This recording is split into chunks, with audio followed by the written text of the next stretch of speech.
goose fat potatoes, butter, clementine, rosemary, garlic, and extra virgin olive oil. The Maris Piper, fluffy and starchy. The peeling of the potatoes, you don't need to see that. Parboiling in here, in salted boiling water. They're kind of that size. Cook them for about 10 minutes. I can see they're just kind of thinking about breaking up. Pour it into the colander.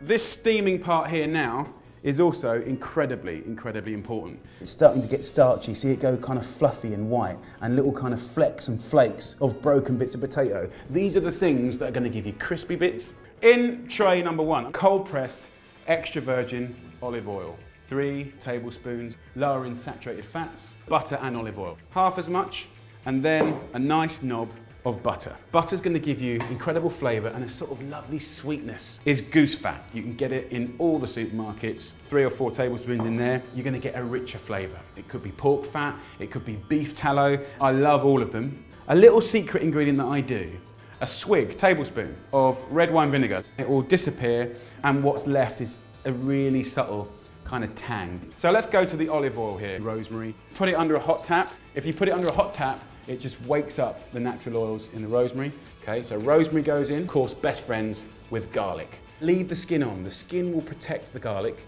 and it will release the garlicness very gently. The whole bulb of garlic. Trust me, guys, the olive oil and butter. Sage is a classic fragrant herb.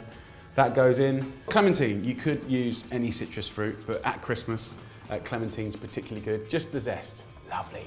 That will make a difference. It's gonna be really, really good. Goose fat. Just go brave on bay leaves. Dried ones are okay, fresh, amazing. 4, 5, 6, and then go in with some thyme. We're gonna hit these up with some salt and pepper, olive oil, rosemary, garlic, clementine, butter, olive oil, and sage, and bay, thyme, and goose fat. While these little bad boys are steaming hot, we need to chuff them up. Scratching and scraping the edge. Chuffing, right? I've made it up, okay? Look what I'm doing, look what I'm doing. You see how I've beaten that up, right? So that's good. While they're hot, just mix up all of these. Absolutely gorgeous. So I'm gonna cook these in an oven about 180, 190, which is about 350 Fahrenheit. Over the period of about 50 minutes, maybe an hour, they're gonna get crispy. But after about 40 minutes, I wanna show you the last little tip. Place the potato masher on top and then just let it pop. And let the lovely starchy inside just puff out. Just do that around the whole tray and then pop it back in for another 10 minutes. Have a little shake up. You can see and you can hear there is crispy perfection in the house.